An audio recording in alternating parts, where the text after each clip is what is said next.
become very accepting and content with where you are. Where you are within the experience of your body, where you are within the experience of your mind.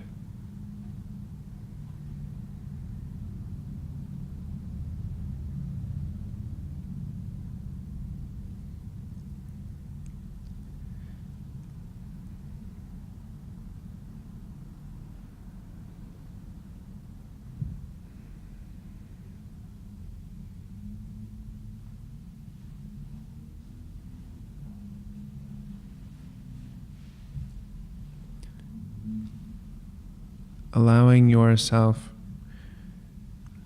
to accept that what you are experiencing within your body and mind at this moment in time is in fact what is being experienced.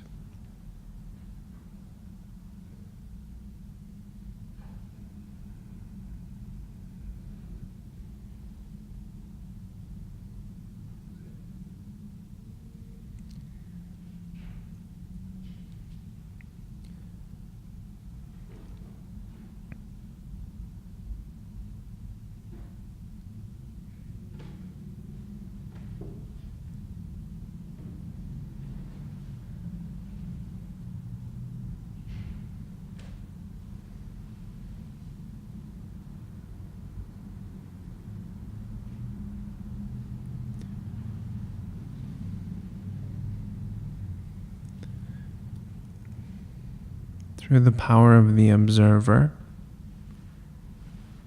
begin to recognize the simple fact that you are looking at thought, that you are looking at emotion or feeling, that you are looking at the sensations felt within the body. And because of this power within the observer, we are able to discern between that which we are and that which we are not.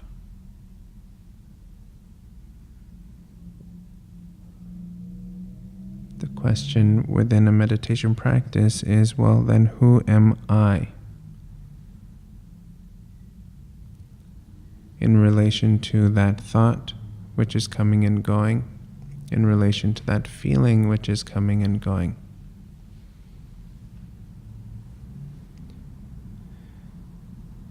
In relation to that space and the subtlety of sensation which exists within the space.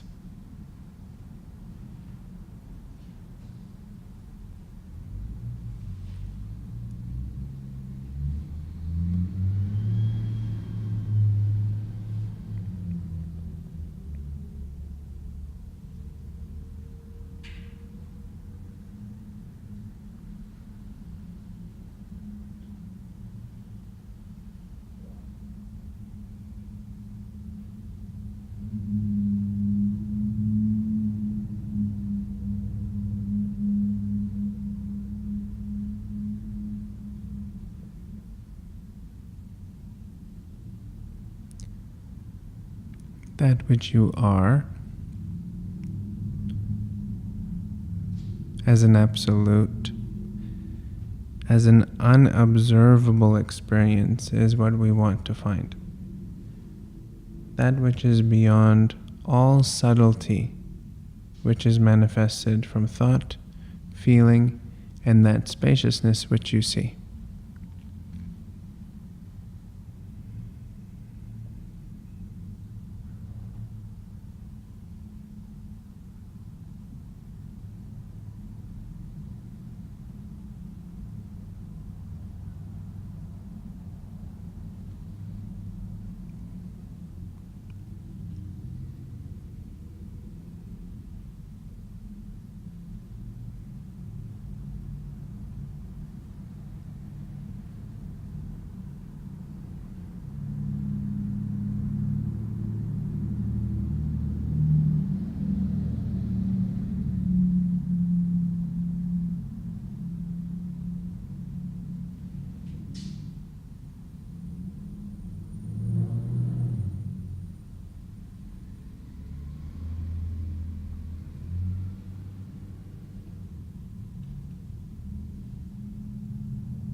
we are allowing ourselves through the avenue of comfort and relaxation to simply accept who we are.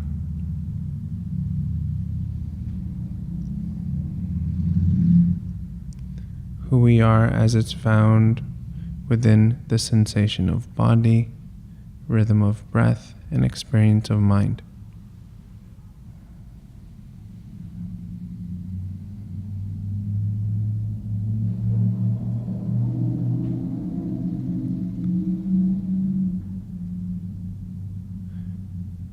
Who we are is accompanied by thought, feeling, and personality.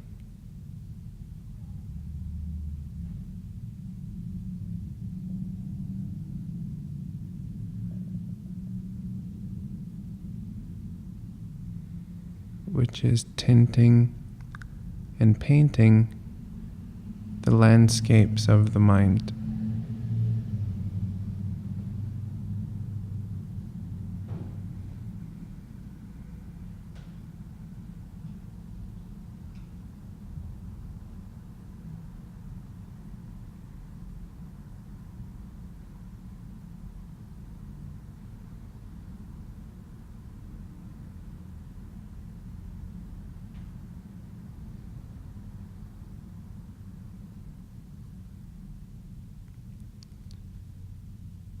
Within our time spent with eyes closed in meditation, we want to promote the authentic activity which is coming from this source experience of who you are, the self, that deep well.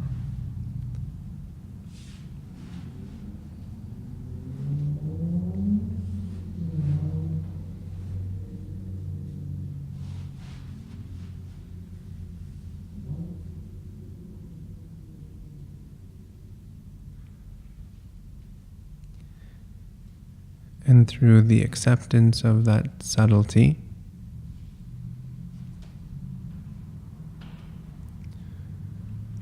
we are enabling the accompaniments, thought, emotion, and our personality to dissolve.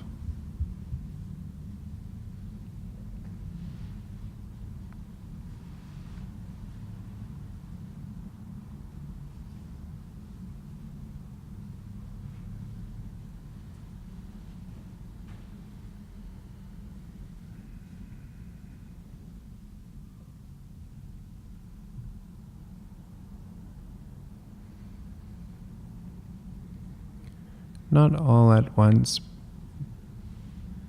but rather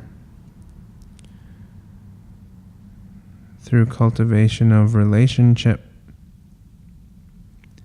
to this subtlety of experience within that well of the self, the accompaniments naturally begin to dissolve.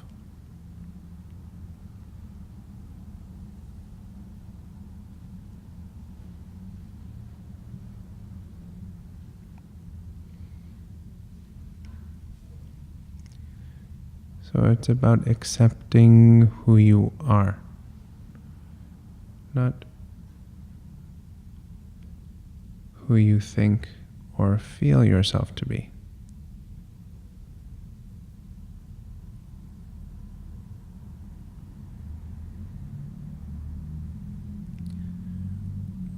But rather exploring that quality which is informed by your thinking, informed by your feeling. That which uses a personality to express itself.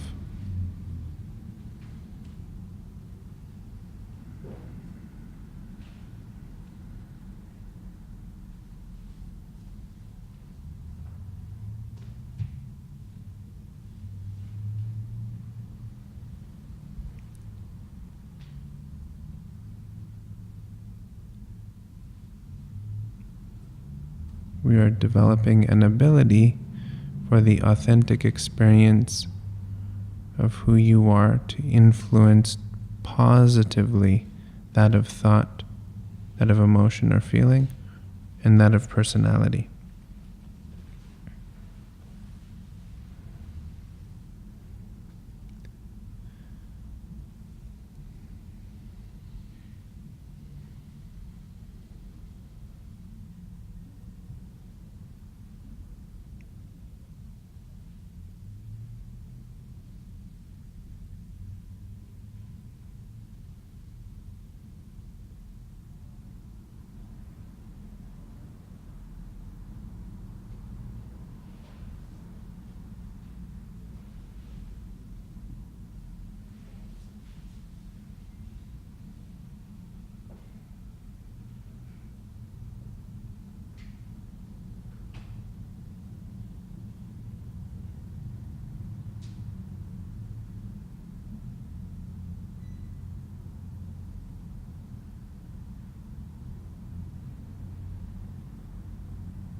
Allow the acceptance of who you are to inform thought, feeling, and personality.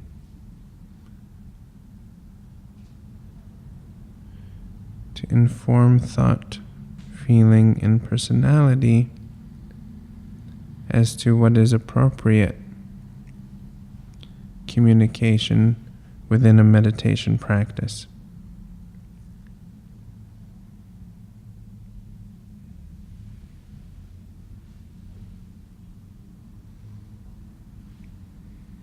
What does the most authentic experience of who you are see as being your meditation posture?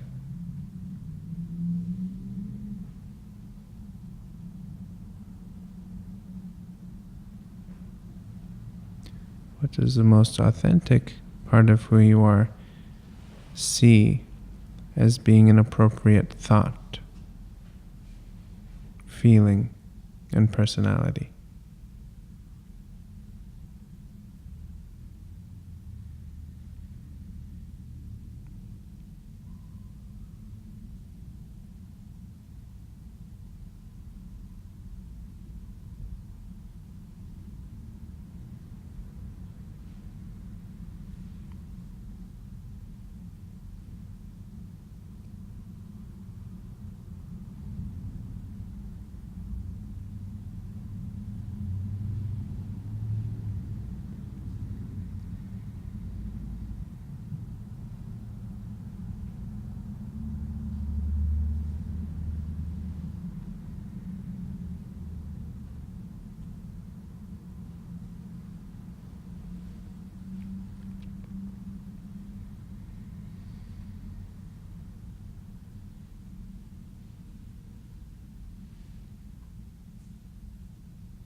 Keeping the eyes closed, let's bring full deep breaths into the body.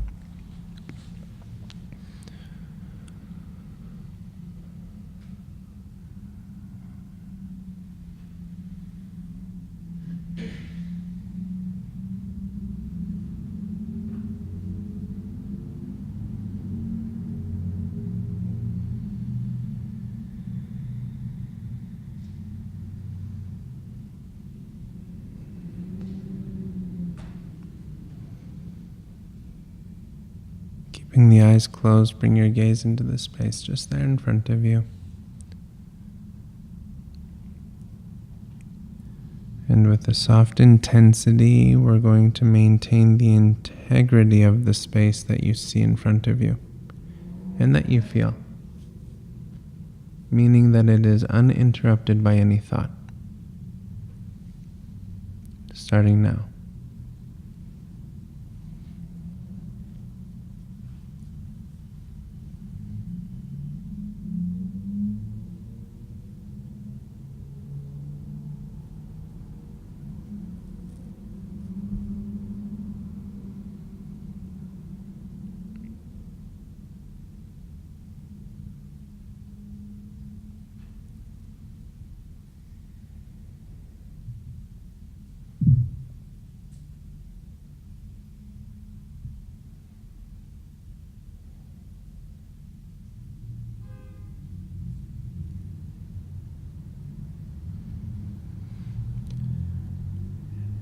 And now, keeping the eyes closed, soften your gaze.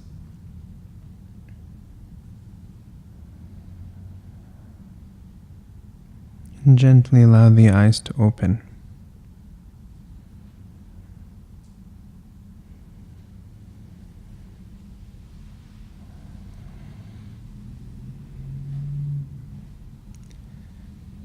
And if you're not quite comfortable, you can move, straightening out the legs.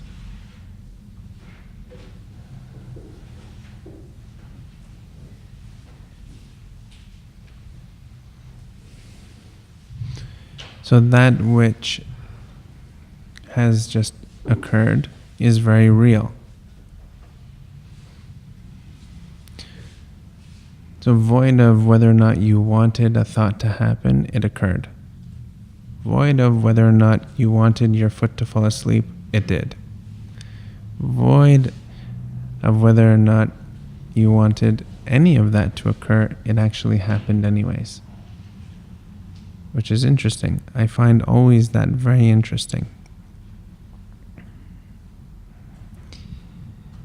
And often, as I observe it, I ask the question, why?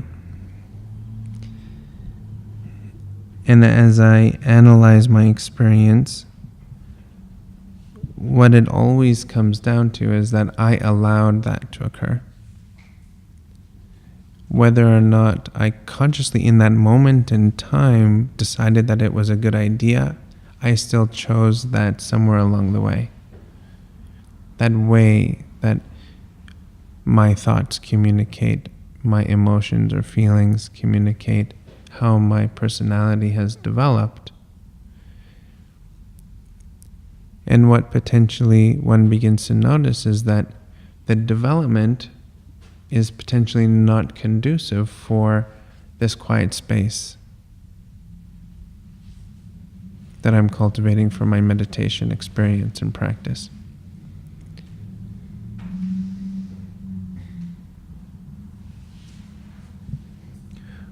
What also is very real is that the languaging, the communication style that these thoughts and feelings and personality have are cultivated by you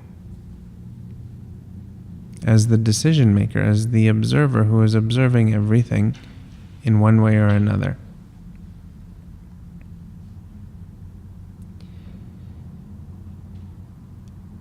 And I'm saying this knowing very well that meditation is supposed to be relaxing.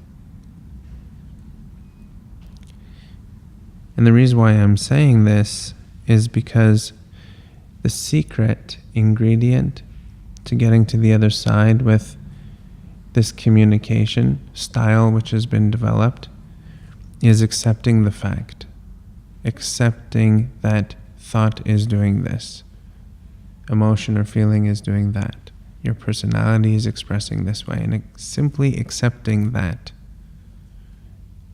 Your body's uncomfortable. Your leg just fell asleep. You wanted to be here, but 2 minutes into the meditation, you don't really feel like doing it any longer.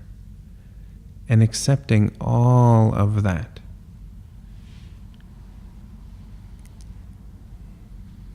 And the art comes in how we're accepting it. So from what perspective are we accepting it from? Are we accepting this communication as who we are, meaning I am thought, I am feeling, I am personality? Or are we accepting through the avenue of the established experiencer, which is who you are, very established in your experience? But this experiencer is the witness or the observing quality, and you can correct me if I'm wrong, of that which is occurring. So are you or are you not always watching it happen? You're always watching that sensation occur, that thought occur, that pattern of communication to occur.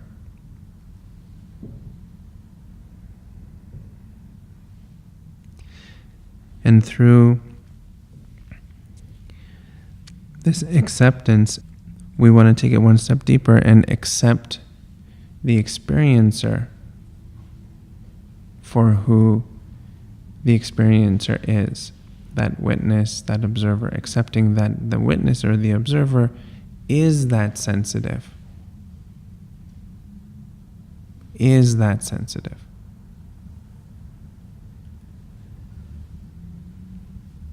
Is that subtle, needs special language to make the observer feel strong and bold, needs an emotional relationship in a very special way, so that then the observer is confident in its own self in relation to that which is occurring within their experience of meditation. And the reason why I'm framing it this way is because you have taught and cultivated thought to do that, feeling to do that, personality to do that, which in turn orchestrates all of your external relationships within life.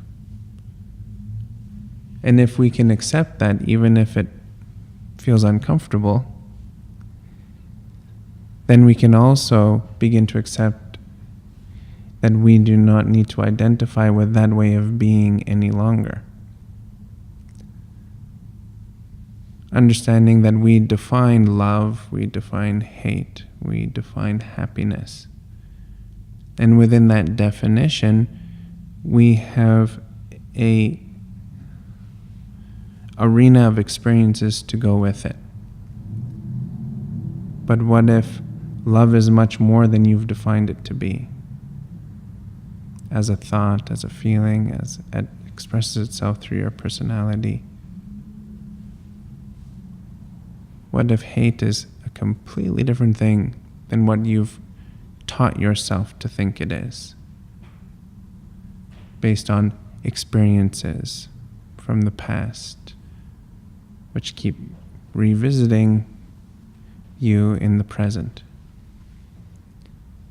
Meditation is often that place where you relax consciously to the point where something comes up. And oftentimes people will feel, oh, well, my meditation might not be working, or I don't have the right technique because, look, this is revisiting me. But in fact, this is the meditation doing its good work. And just clearing everything out, you're observing it. And through your observation of it, you're actually learning about yourself.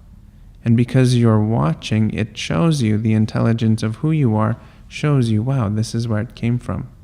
Watch it unwind. Watch yourself let it go. Watch yourself now move beyond it and past that.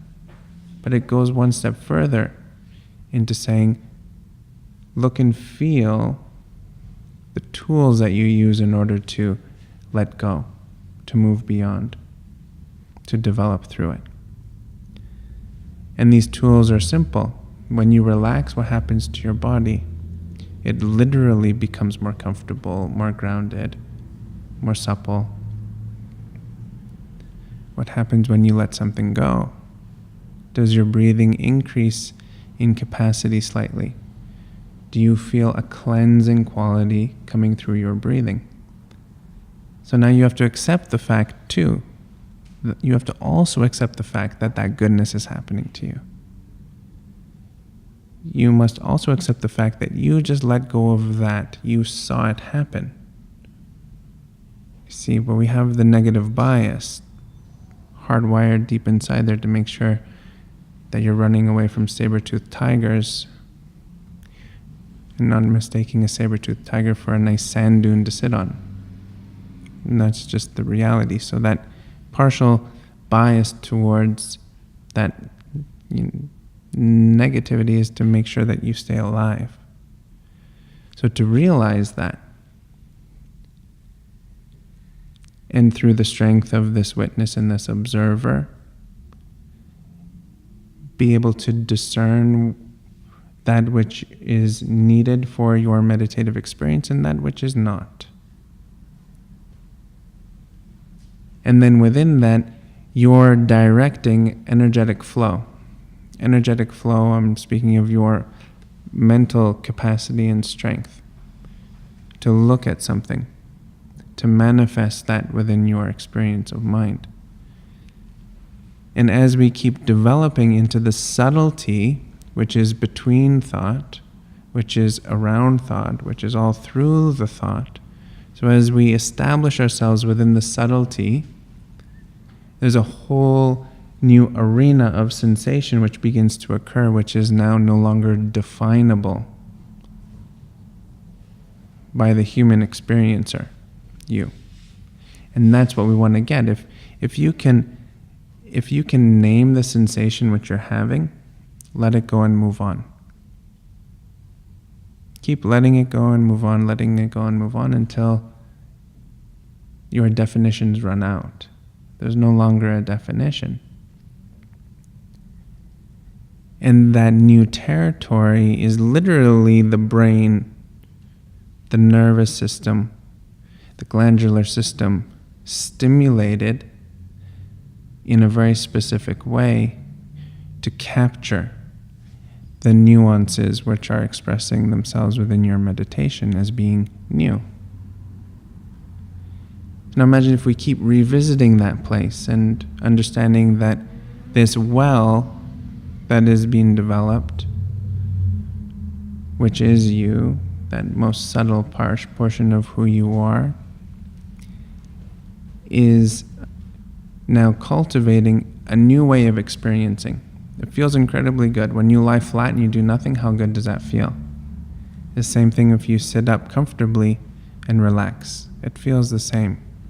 So now we're promoting an organization of the nervous system, brain, and a working of the glandular system to strengthen its network around that which is being experienced within your meditation, which maintains its resonance and vibration within your body when you open your eyes, and then when you stand up, and then when you start walking onto your next task.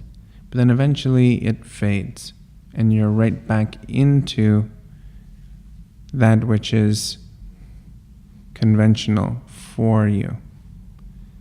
But then you return back to your meditation seat, and the whole thing unwinds, and you connect back to that well, back to that source experience again. The more times we're able to do that, literally, the less times we pop out and into the complexity. So the less times we pop out into the complexity, and the greater ability we have to observe, not just within the meditative time and experience, but when you open your eyes and start moving towards your next task.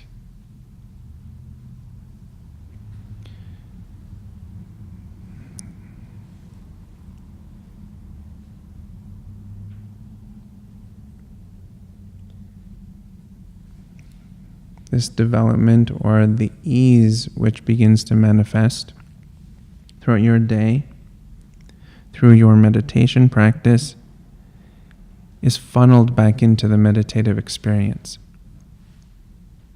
So there's less for your mind to process.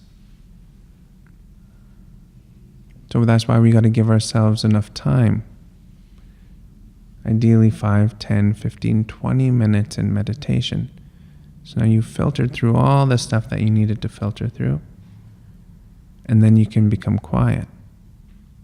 So when we first start a practice of meditation, it's very noisy. It's supposed to be like that, because you're just working through all kinds of stuff that potentially we never given ourselves a chance to. And then it starts to shrink. So this is the amount of time it takes you to get to the depth of meditation. It becomes less and less time to get to the depth of meditation, because there's less and less obstacle or challenge to work with. And I'm framing it in that way because it often is viewed that. And it's okay. It's okay that your time spent closing the eyes feels challenging. And it's also okay when it's no longer challenging and it's just incredibly peaceful. We do not need to go back to challenging just to be a contributing factor within society. So if the mind is not busy, that means that you're not. That does not mean that you're not productive. It sounds basic, but look at yourself closely tomorrow, and how revved up you get yourself in order to achieve and accomplish those tasks. And start to explore whether or not you can achieve those same tasks with a simplified mind. So simple mind has a bad rap, right? Simple-minded person. I'm actually a simple-minded person. I'm quite simple within my complexity. So in that, we are at a social level, a societal level, working through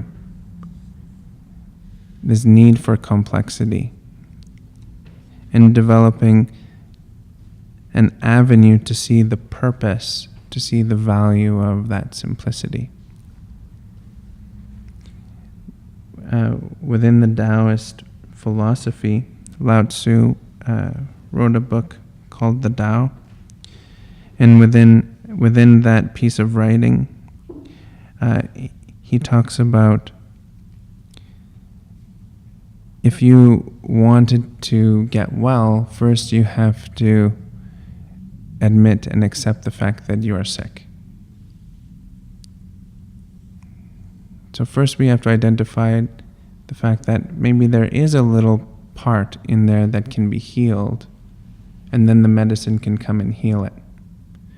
But if we're in a continuous denial of the reality of who we are, how we think, how we feel, how we process our reality, if we're in denial of that, then it's an impossibility, truly, an impossibility to mature through it, because we've not even accepted that potentially there is a better way. Now, within all of that jostling, there's nowhere to go. So often we say, well, if I just stand up and move over there, everything's going to be better. we stand up and move over there, we get settled, and all of a sudden the body hurts again. So it's following us. So we stand up and we take 4 steps over there, sit back down. Again, the body gets uncomfortable. So this is the nature. No matter where you are, it is there with you, because they're the accompaniments to that which you are authentically experiencing, which means thought, feeling or emotion, personality are incredibly powerful tools that we have at our disposal. But we've never really gone through the ABCs and Ds of how it all works on a heightened level of engagement. And potentially a part of that reason why is because we don't need someone to explain to us how it works. We just simply have to accept the fact that we already know and then trust in that. So it doesn't need to look like any one thing, feel like any one thing, sound like any one thing, be like any other thing which is around you. It just must be authentically what it is within itself, where it is. So where this place is right here. This concept of here and now is literally now. And within this here and now, we have nothing between us, right? You and I, nothing. But as we look closer and closer and closer and closer and closer, we see that everything has that nothing within the here and now. It is all filled with this void of dynamic stillness, which means you resting in this here and now, you have the potential of the full spectrum of human experience, from the very bottom to the very top.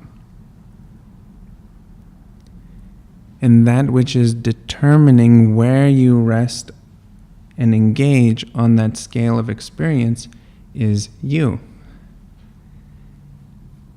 the observer, the experiencer, who uses the tool of thought, emotional feeling, and personality to create a feedback loop.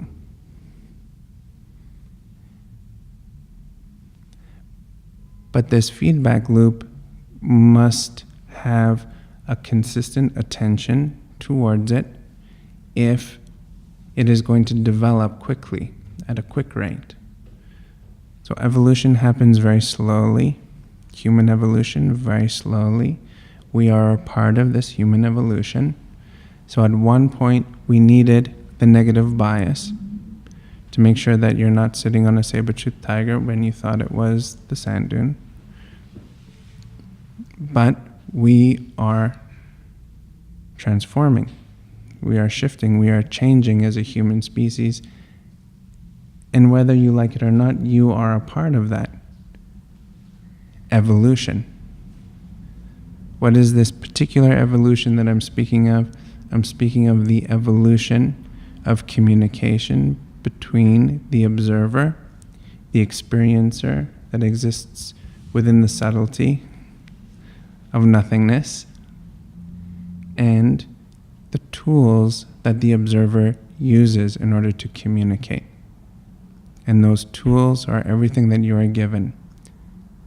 All the systems of the body, breath, mind, and beyond.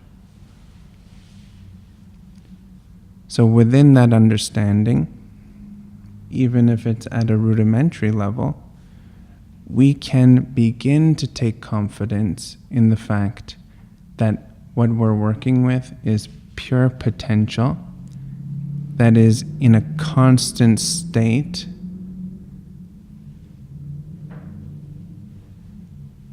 of waiting to manifest. It's in combustion constantly, waiting to become something, right? Your mind is eager. You close your eyes, there's nothing happening for 2 seconds, and then bang, you have a thought. Where did that thing come from? Then it disappears.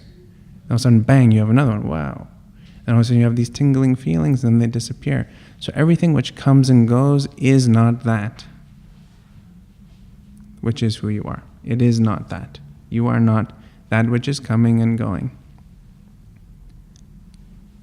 Rather, you are that which is the constant presence of observing, wow, look at that thought. Wow, look at that feeling.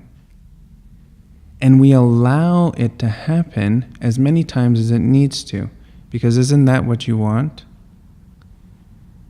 You want to find individuals who have such patience for you that they are willing to explain and to wait and to aid in your development as you need it at your pace.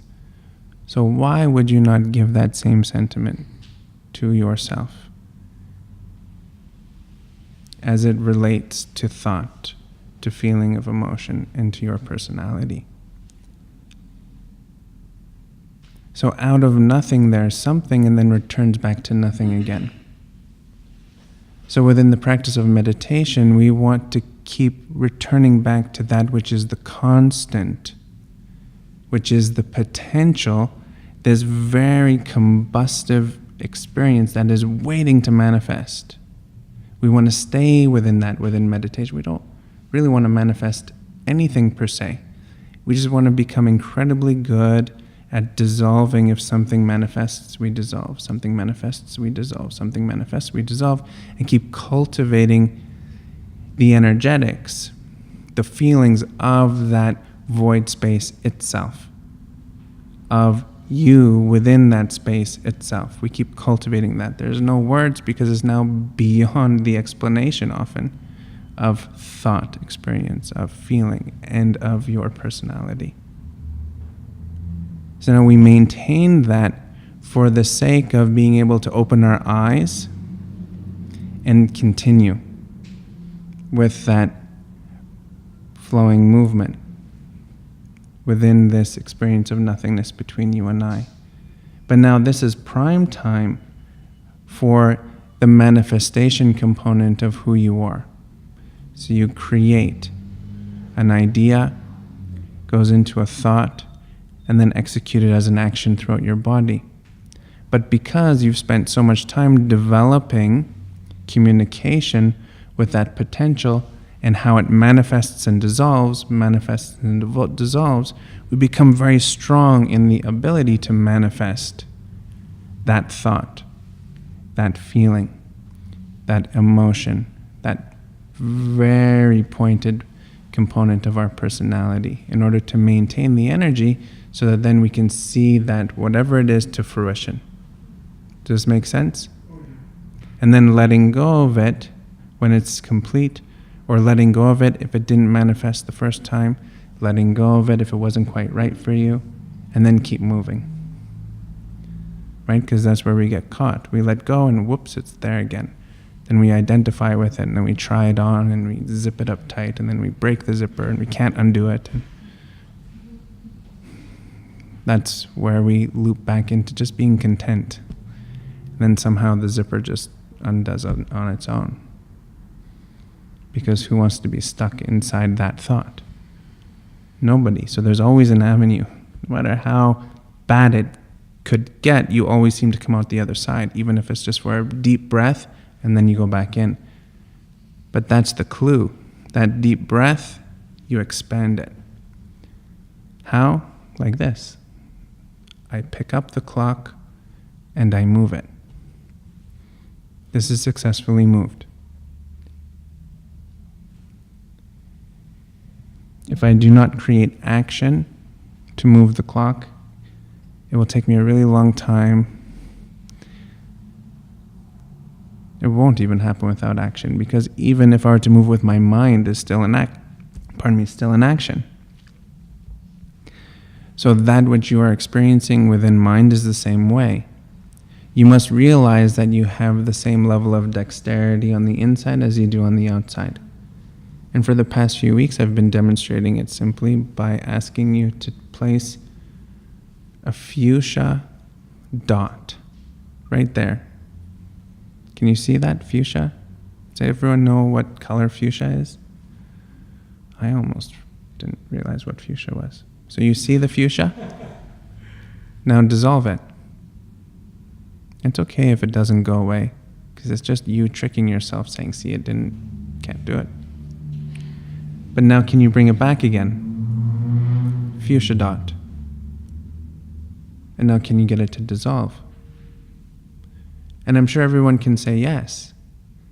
So now remember this the next time you're sitting and you just have this constant stream of thought. After you've already allowed it to just express itself, why is that still there? It's because we must start to work out. You guys need to pump some inner iron and create strength within the inner mind muscles. The inner mind, which we're going to call it, is the place where the most authentic experiences of who you are exist, within the inner mind. And oftentimes this depth of mind, which is so rich in nutrients, gets stifled by the external add-ons of the mental experience that comes from the external, processed, reworked, and then re-expressed within that individual as being a part of who they are. And that's okay. That's just how we're built and designed, because we need spatial awareness, we need environmental understanding to, again, stay alive. But we've got it for the most part. So now we must keep strengthening the inner muscles so that then we are consciously being a part of our own evolution.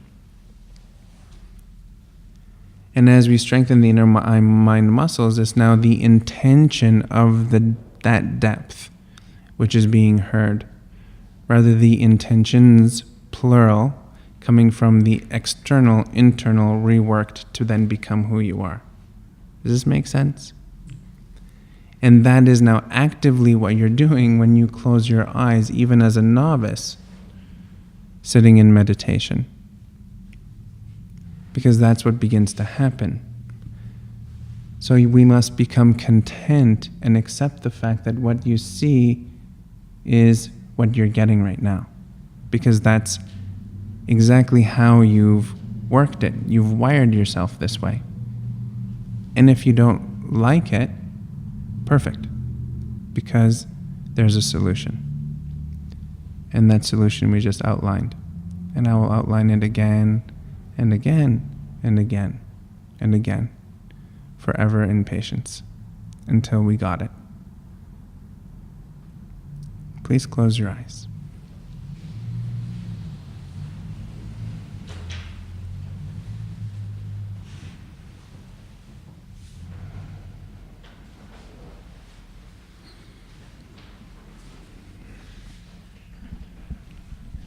So now, closing the eyes, and if presented with the opportunity, giggle peacefully to yourself.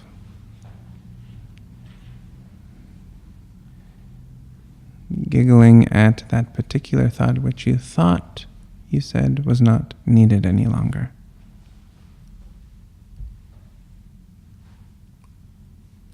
Always, always, always connecting, observing the experience which is beyond that.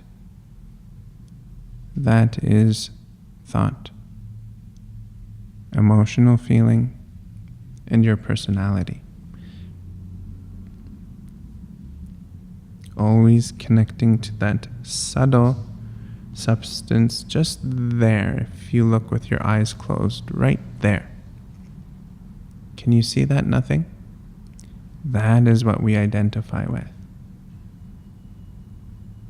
And now can you see that same space of nothing with your eyes closed if you look down at your left pinky toe? And now look back up into the space just there in front of you. And now look down at your left pinky toe. Does it look the same?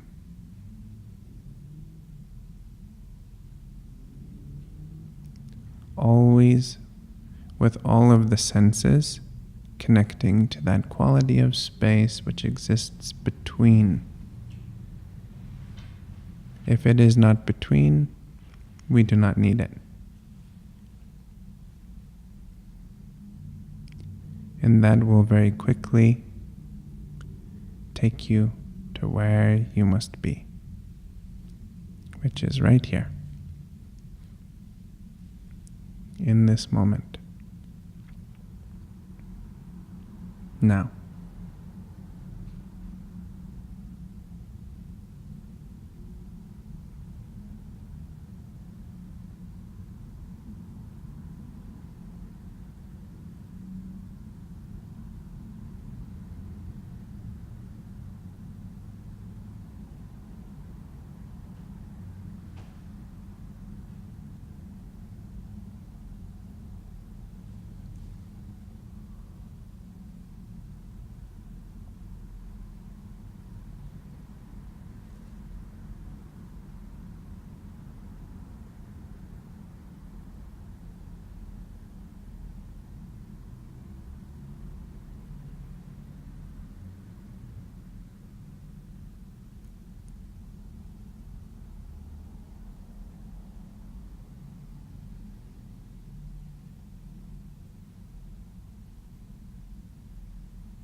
Keeping the eyes closed, let's once again bring full deep breaths into the body.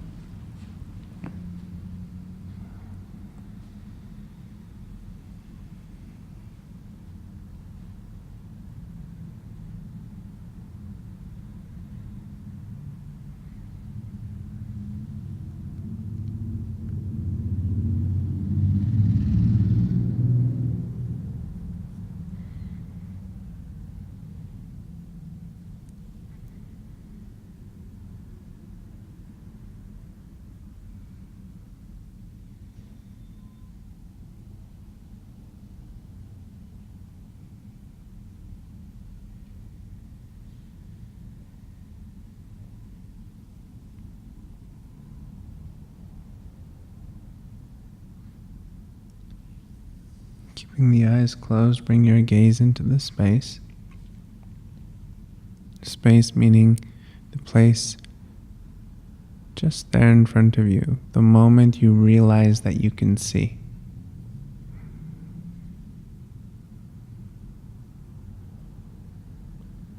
And we want to maintain the quality of space which we see, uninterrupted by any thought. Flex the inner mind muscle.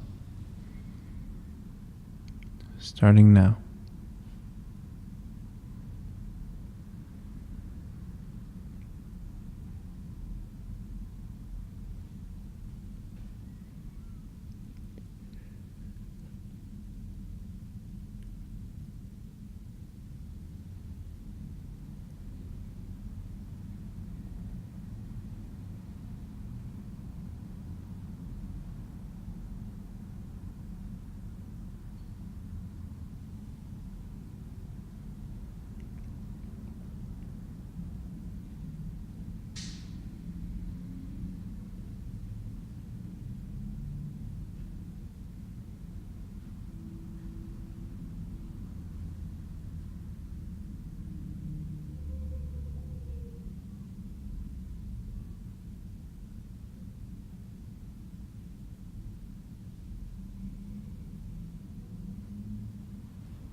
Keeping the eyes closed, soften the gaze. Very slowly, gently, allow the eyes to open.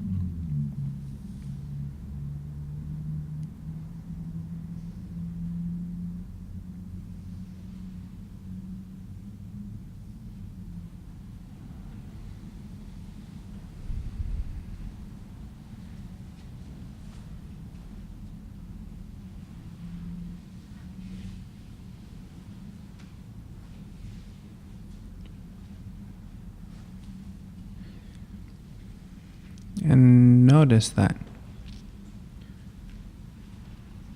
For some it was easier. For others, mysteriously, it was more challenging. For others again, there was no real difference. It was kind of the same. But what definitely occurred within every individual is that we were able to see more clearly that which is occurring within our meditation. And that's the most important part. The rest is just simply time and technique to get you to this place of just simply being able to surrender and let go, and then allow the brain to rewire itself around your needs current, meaning now, your needs now, not in the past, but now.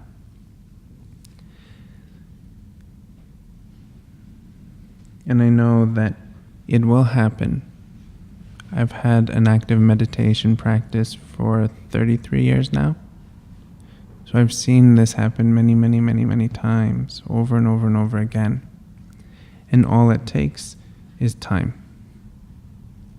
You simply decide, I'm closing my eyes now. And allow yourself to become comfortable. Comfortable with everything you see and everything that you feel. That means everything. So the shortest component of that journey is the filtering of all thoughts and emotions and all that kind of stuff. But then where the real goodness is becoming comfortable in that which you feel within the subtlety, in that which you see within the subtlety, and just accept the fact that there is no definition that your brain will come up with in order to say that's what it is, that's the feeling, that's the sound, that's the thought. It's beyond the intellect. And that's what gets us so many times as we are cultivating a meditation, because we must always adhere to the rationalizing how and why to our intellect. But if I could just give you the permission that you do not need to rationalize your experiences of meditation to your intellect. Just simply enjoy them for what they are. Even if it doesn't look or feel that great. Let it be. Be content with what you have and who you are at this moment in time, because it's changing. And become incredibly good at doing that, so that then you keep filtering out that which you are not and bolstering and developing that which you are. So last thing I'm going to say, tomorrow when you sit down in meditation, if you are new to a practice of meditation and it does not manifest in the heights of what you see meditation being, please do not blame me for that or yourself. But realize that as long as you've been alive has taken you to this moment in time. So we got to give a little bit of room for this rewiring, understanding that it could take a while, but it can also take this long. No time at all. It comes through just simply accepting that this is where we are, and then moving from that place, following this higher and deeper intelligence. Enjoy your evening. I'll see you all very soon. Namaste.